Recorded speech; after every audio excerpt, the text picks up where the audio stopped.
In 1903, I, Marie Curie, became the first woman to win the Nobel Prize in physics for discovering radioactivity, a phenomenon that terrified the scientific establishment because matter itself was unstable. The atoms in the walls around you, in the ground beneath your feet, in the bones of your own body, are tearing themselves apart at this very moment through radioactive decay, not because something struck them, not because they were heated or compressed or subjected to any force whatsoever. They are destroying themselves spontaneously, from within, releasing energy that seems to come from nowhere. You believe you understand what solid means, and you believe you know what permanent means. Everyone believed this. The great chemists, from John Dalton to Dmitri Mendeleev, believed it when they built the periodic table, convinced that atoms were the unchanging foundation of reality. Before I began my work in a leaking shed in Paris, I believed it too, and that work would change everything we thought we knew about matter.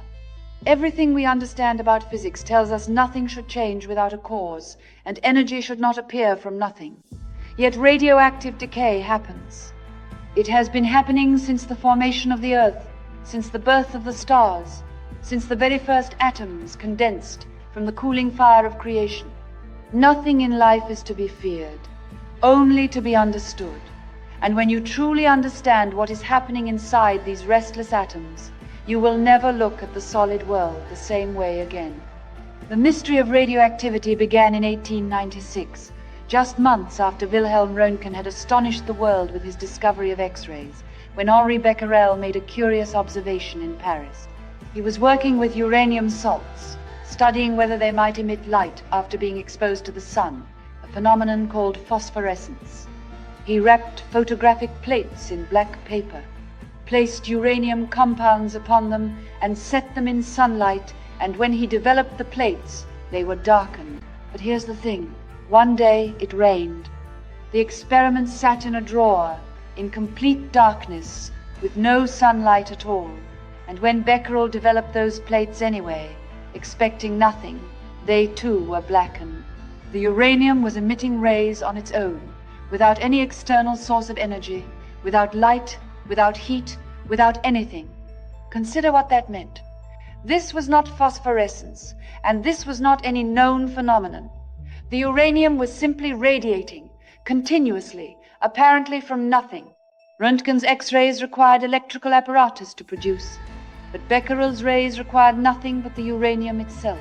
When I learned of Becquerel's discovery, I knew I had found the subject for my doctoral research at the Sorbonne.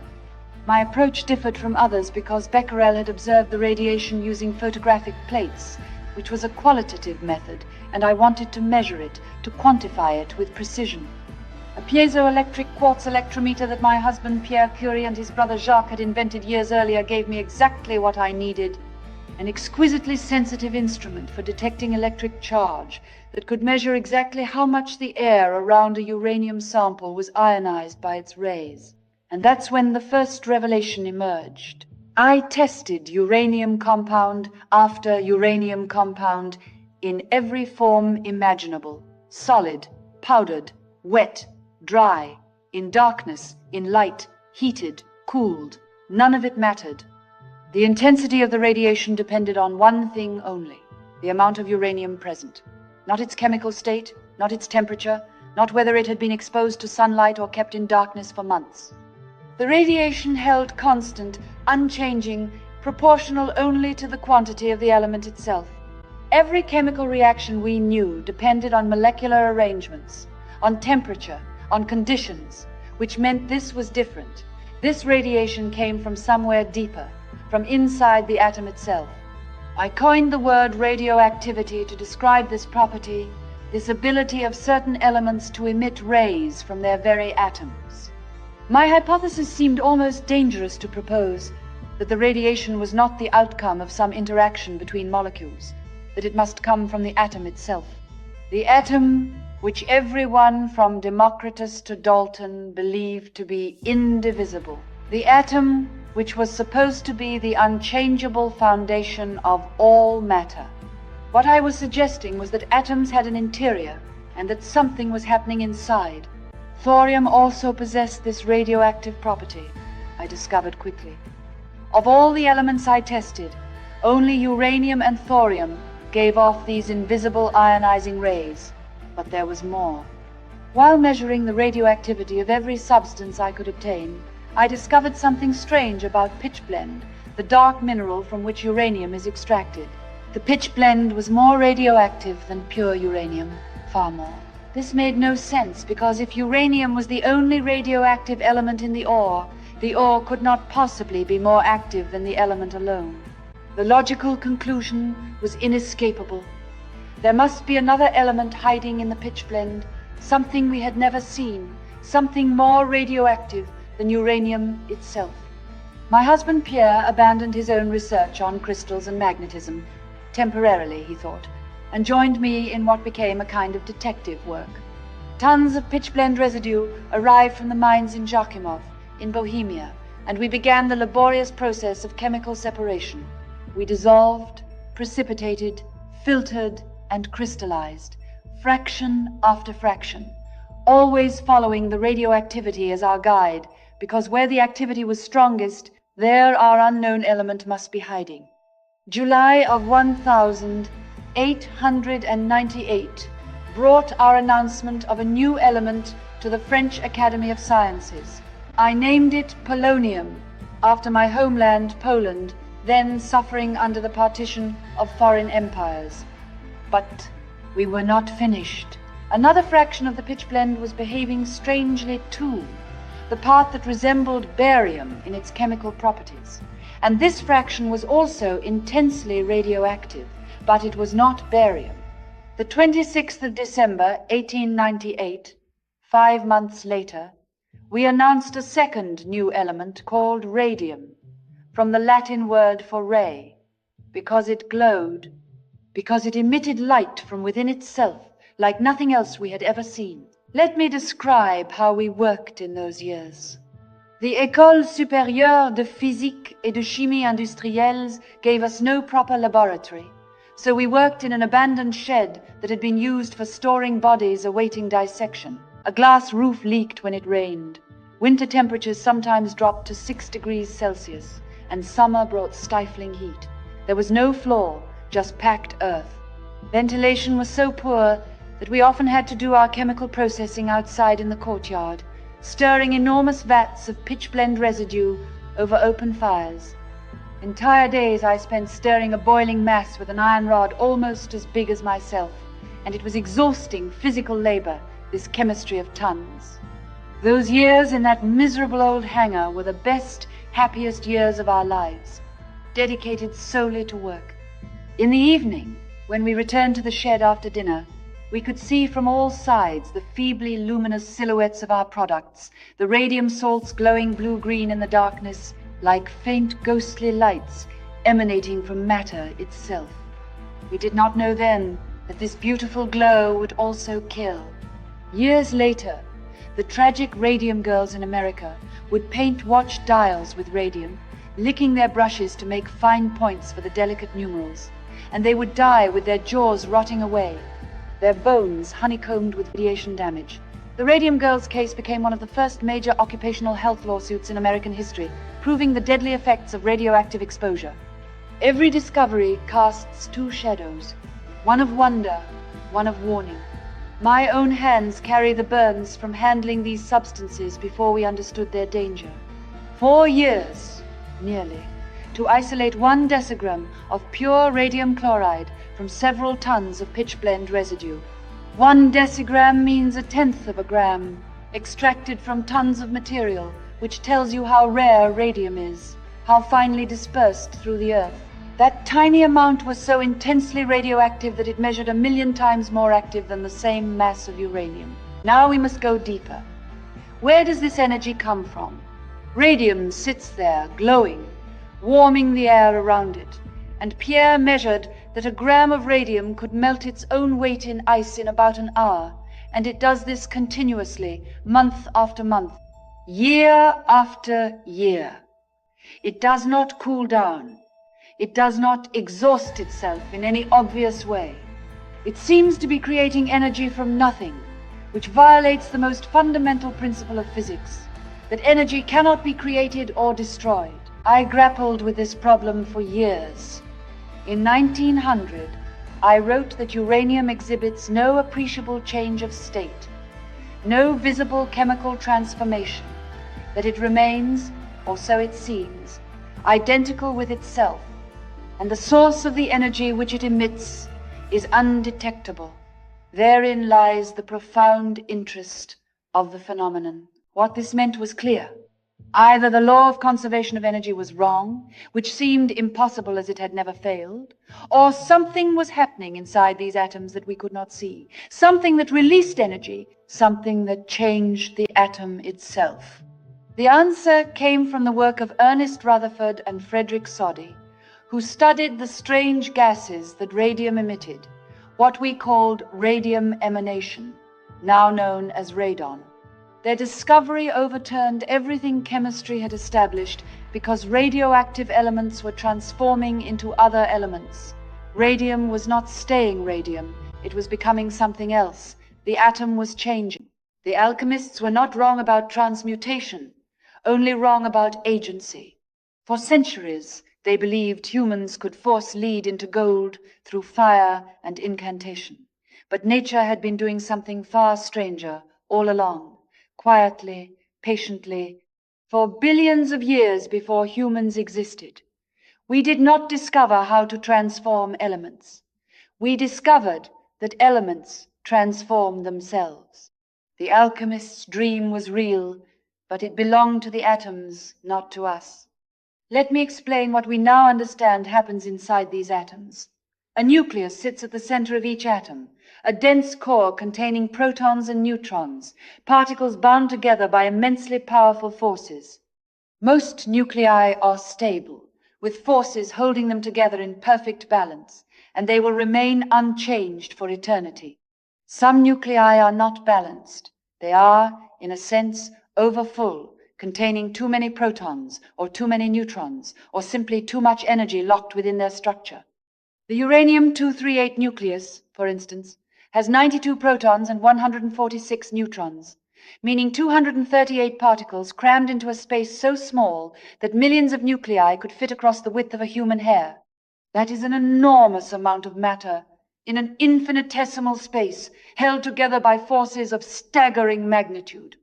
Lighter elements maintain stable arrangements where nuclear forces dominate, binding everything securely.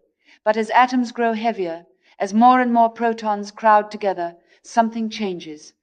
Protons repel each other because they all carry positive charge and like charges push apart. In uranium, in radium, in polonium, the repulsion is barely contained, and the nucleus trembles on the edge of instability. These unstable nuclei cannot hold themselves together forever.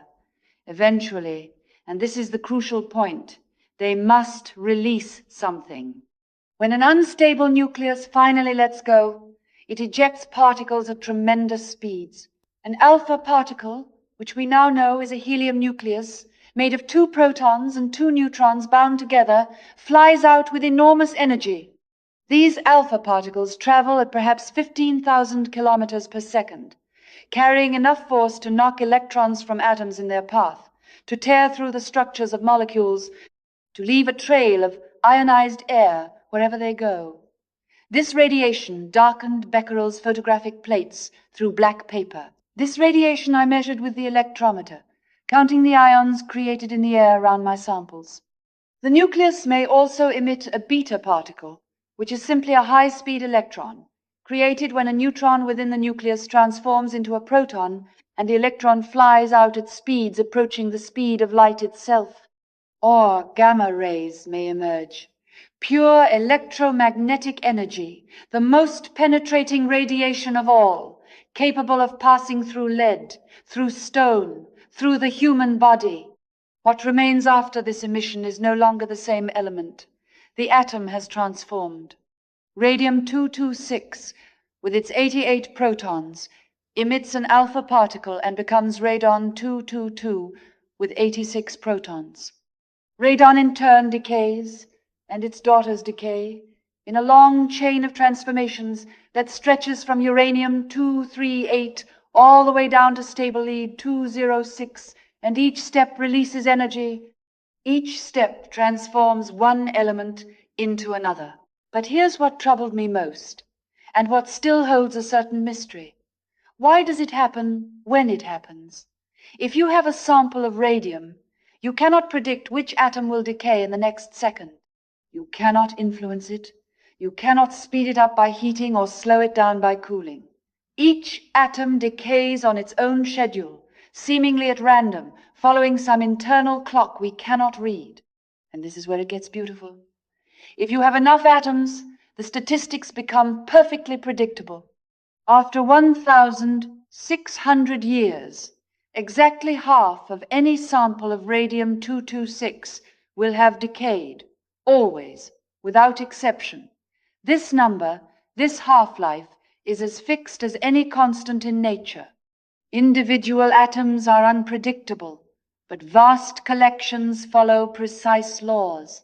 If you have ever watched your savings grow through compound interest, you understand this mathematics already, only in reverse. Your money doubles over predictable periods, while radioactive atoms halve over predictable periods. The same exponential curve, one climbing toward infinity, one descending toward zero. The universe speaks in consistent patterns, whether in banks or in nuclei. The unit of radioactivity was eventually named the Curie in our honor, defined as 37 billion atomic disintegrations per second, the activity of 1 gram of radium-226.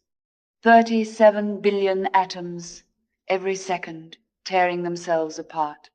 What does it mean to say that an atom decays spontaneously? It means that no external trigger is needed, that the instability is already there, built into the arrangement of protons and neutrons in the nucleus. In 1928, George Gamow explained this through quantum mechanics, showing that the nucleus exists in a kind of unstable equilibrium, and there is always a small but finite probability that a particle will tunnel through the energy barrier, keeping it together. This quantum tunneling cannot be understood through classical physics. A particle trapped behind a wall of force can simply appear on the other side without having passed through, and it sounds impossible, but it happens. I am among those who think that science has great beauty. A scientist in the laboratory is not only a technician, but also a child, placed before natural phenomena which impress like a fairy tale. Consider the fairy tale that radioactivity tells us. Matter is not permanent. The solid ground beneath your feet is slowly, imperceptibly transforming. The atoms in your body that came from ancient stars, some of them are still changing, still releasing the energy of their creation. The radioactivity of rocks has warmed the interior of our planet for billions of years. Without it, the Earth would have cooled long ago, its core solidified, its magnetic field gone, its protective atmosphere stripped away by solar wind. Life might never have emerged. The warmth that keeps our planet alive comes in part from atoms falling apart deep beneath our feet. Uranium, thorium, potassium, all slowly releasing the energy stored in their unstable nuclei.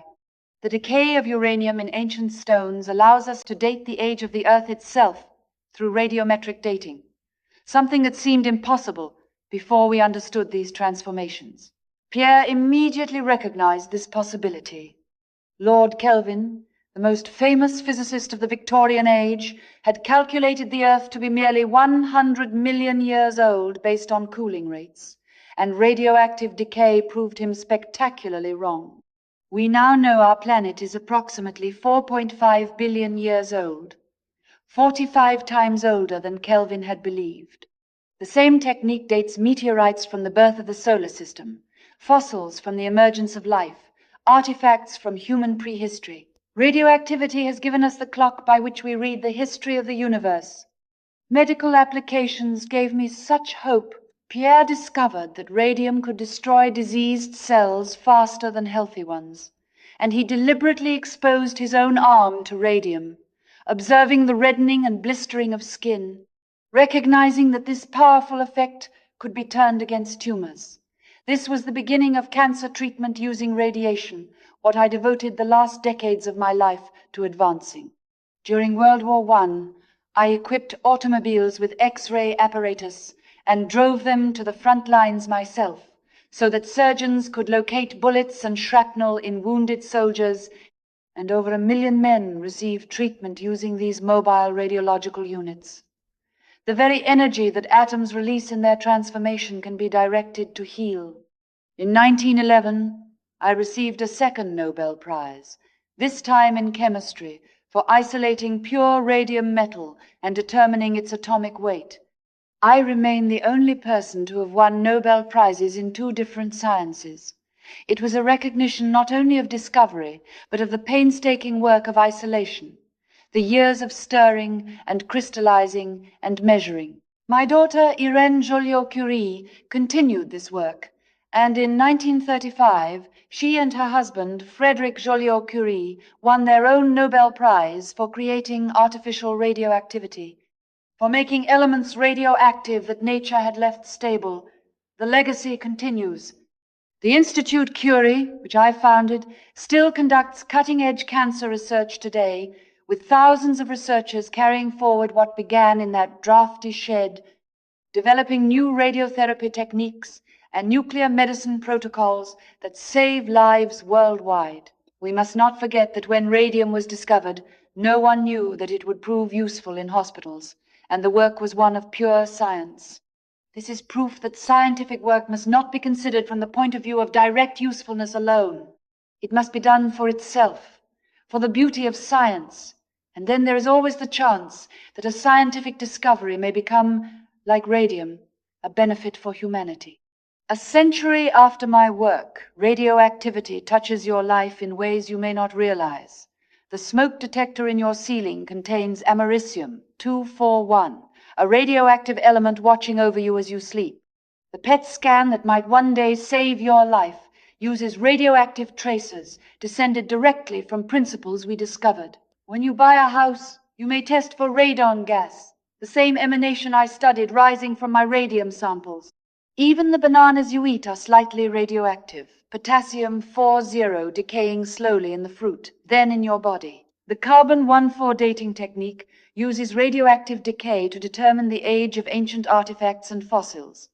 The Voyager spacecraft, now at the very edge of our solar system, are kept alive by plutonium-238 radioisotope thermoelectric generators, and the principle I helped discover in a Parisian shed is now carrying human curiosity toward interstellar space. Yet radioactivity also carries great danger when unleashed carelessly.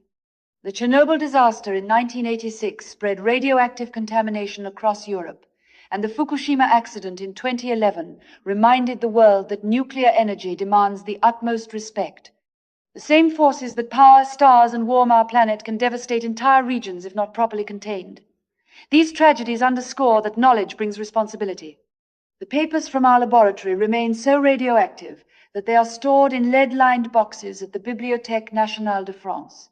Anyone who wishes to read my notebooks must wear protective clothing and sign a liability waiver.